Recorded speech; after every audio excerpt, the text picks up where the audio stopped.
Alright, so just so everybody knows, not started driving yet. See, still parked at my client's house. I'm not breaking any laws. Alright? So I see the response to my last video talk. It's actually really good. I got a lot of feedback, a lot of messages. So kind of inspired me a bit. I'm leaving client's house. Armani is a shepherd that has been through a bunch of other trainers around here. And he is now with us so that we can actually get him trained. That's a whole nother topic I'll broach one day. So one thing I want to really stress in doing these, I think, as I got a lot of feedback and some good topics and stuff to discuss, but you know, I am first and foremost, I'm a dog trainer. Obviously, I've been a dog trainer for about 20 years. Dog owner, canine handler, police canine handler, search canine handler, detection canine handler, breeder. I'm also a trainer of trainers. I've been a trainer of trainers and a trainer of owners and a trainer of people a long time. I enjoy training other trainers. I've trained a lot of other trainers, new ones, old ones. I know as a trainer, I love going to other trainers and learning. I always pick something up. So I'm really hoping to tailor these things to not only owners and clients and pet people, but also to other fellow dog trainers. And I feel like there's a good shot that could happen. Niece, come here. Many of you know Anisi. She is my 11-year-old Malinois. She's my first Malinois. She's a retired trailing narcotics canine, shuts entitled, obedience titled, rally titled, one of those dogs I did everything with. She's a great girl. She's the foundation for my Malinois line that's got dogs working all over the place. She came and helped me with my lesson today. But anyway, so we are going to get in the back. Niece, done. Niece, get in the back. Give them an inch, man. They're gonna take a mile. Had a couple interesting suggestions for topics. I think that we're gonna do a few situated towards regular pet owners first. Then maybe we'll hit a couple trainer comments and questions. So a big one that I want to touch on is socialization, and a lot of people talk about socialization. Socialization is not what you think socialization is. Socialization is not people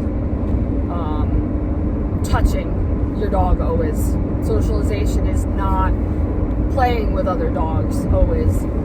Socialization is not overwhelming.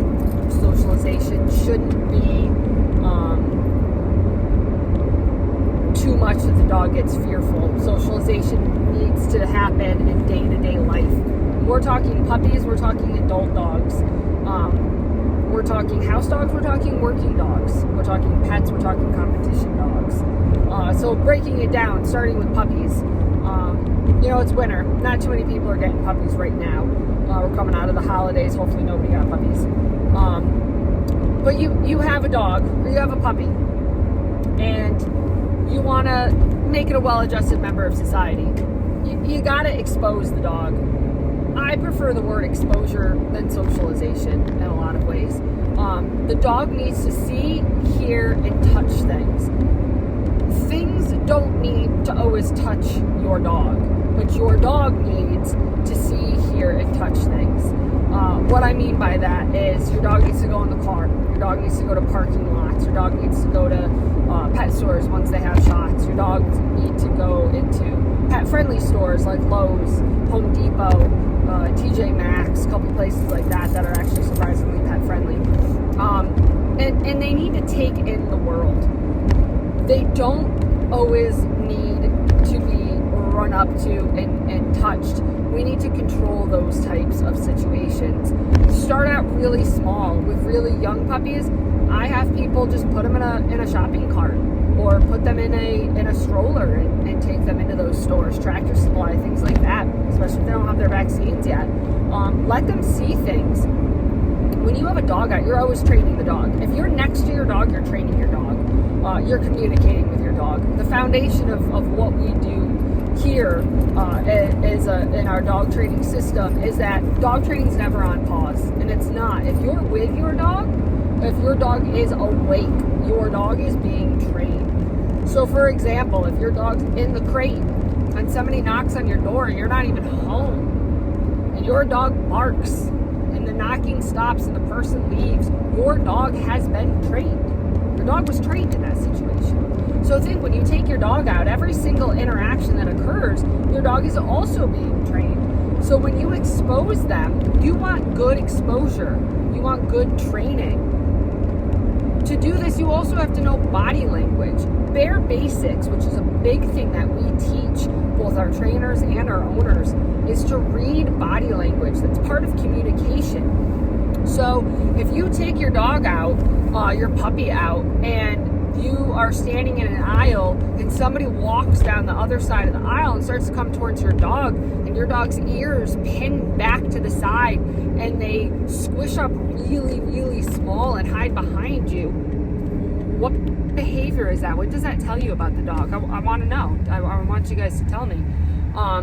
Because that is going to determine where your exposure, aka socialization, goes from there.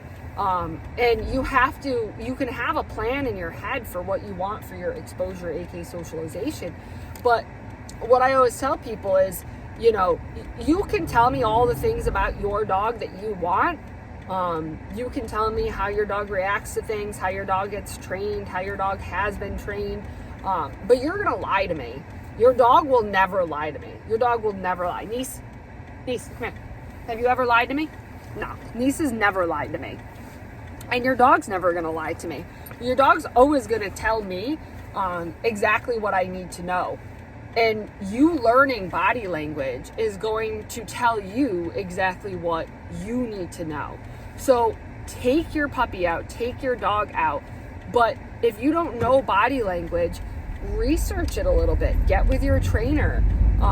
Take an online class. It's something that we're thinking about opening up here soon. Will be some body language and some simple online classes.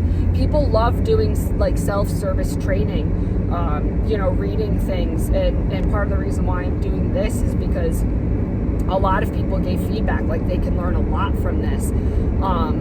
So little tiny things like your dog's body language, your dog's reaction, and what to do to that reaction. So not only are you training your dog when you get them that exposure or that socialization, but your response to every behavior that they do is even more training, and it's either going to strengthen things or weaken things. And it's going to strengthen things that you want, and it's going to strengthen things that you don't want. So you have to be careful, because you're really going to screw your dog up sometimes if you're not paying attention to little things, and if you don't have complete control of your exposure and socialization situations. Now, I'm a bit of an OCD freak. Anybody who knows me knows that I am. It's probably what makes me a good dog trainer.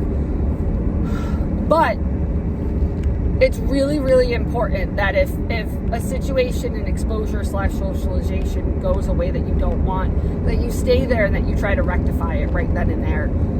And what I mean by that is, you are standing in an aisle of Tractor Supply and somebody drops a metal bowl and it clangs really loudly. And your dog jumps and yelps, pins its ear, tucks its tail. The number one thing we want to do is, oh no, Mitzi, it's okay, it's fine. What did you just do? You gave your dog attention, reward, for an unstable frame of mind, a scared frame of mind. You have just basically inserted positive reinforcement on a frame of mind that we don't really want to ever be repeated again. So if that happens, which it's gonna happen, we're human and we also raise kids. And I'm comparing raising puppies to raising kids every day now because I have an 8-month-old and they're almost exactly the same thing in so many ways. We have to remember that communicating with people and kids is not how we communicate with dogs. And if that was a baby, we would definitely come in and be like, oh, honey, it's okay, no big deal, look, we're fine. And we would soothe and talk and hang out right there and tell them it's okay. With a dog or a puppy, we want to ignore the instability, the frame of mind that we don't want. We want to walk the dog, just get a couple steps out of the dog. Because if the dog's moving, the brain's moving. And if the brain's moving, they're in their forward-thinking brain and not their hind brain. And we're getting what we want out of the dog. They're getting snapped out, and now we're giving them attention as they're moving, and the tail's coming out, and the ears are going forward. We're going, good girl, Betsy, good job. So we've ignored the negative behavior, the behavior we don't want, the bad frame of mind. We've prompted a good frame of mind by getting them to start moving a little bit, and then we've rewarded the good frame of mind. So that's just one small exposure socialization experience, but you can take that scenario, you can take my description of communication in that scenario, and you can apply it to almost everything at home or out with your dog, in your house, when guests come over, out front, when the mailman pulls up, when you're at the groomers, when you're at the vet, when you're at the pet store, when people are coming over to meet your new puppy. And you can really sit back and think about, what is it that I'm rewarding? What is it that I'm communicating with? And is my socialization really what I want? Is it more exposure? To me, some of the best socialization is standing in the middle of a store and rewarding my dog from looking at random things and then looking in and checking in with me. So exposure and socialization is almost the exact opposite of engagement, and engagement is something that we really, really, really, really, really stress.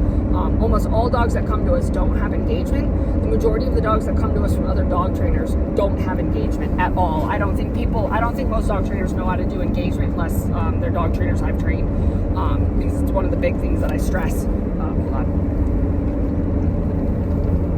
I gotta drink a lot of water. I'm trying to make food for my kid every day. But we're going to talk later on about engagement in one of these. Exposure socialization, though, it should be about what's occurring around the dog. Now, I also want people to come up and say hi to my puppies for sure. But sometimes I just want people to come up and stand next to my puppy. I don't want them to pet it. I don't want them to finger fuck it. I just want them to be in the area, in the environment, maybe laugh real loud. It doesn't always have to be fingers and hands all over my dog and puppies doing things. Same with other dogs. I don't always want another dog coming up and slamming my puppy in the store trying to play. Hang out 2 feet away. Let's have a conversation about your dog. Your dog's real cute. Great, let's go the other way. Setting the expectation that your dog always meets the other dogs that it sees on a leash are going to put you into a mound of trouble, prompting some on-leash reactivity out of dogs. So, in short, I could talk about this for hours, but here's your quick synopsis. Socialization is exposure. Exposure should be positive. We should be rewarding what we want, ignoring what we don't want, keeping the frame of mind that we want. You control it. Your OCD tells you what happens. Gonna start another one. Must have hit something. Your OCD tells you what happens and how you work the dog. And you being able to read body language is going to tell you how that exposure and socialization is going. Niece, hey, are we home? Anyway, I'm home for my lesson. I got a lot of shit to do. I was frank and honest in the beginning about these, that this was not going to look pretty. This wasn't going to be any organized fashion. That these were going to be on the go, real life, busy dog trainer sort of situations. I think my cat has come to welcome me home, and that cat is Anisi's nemesis. One of my old interns let her kind of catch up to my cat and grab her. So there's a little bit of hostility between the two of them now. Niece, hi. Good girl. So anyway, this is going to be a great little training situation when I pop her out of the car. And till the next time, guys. See ya.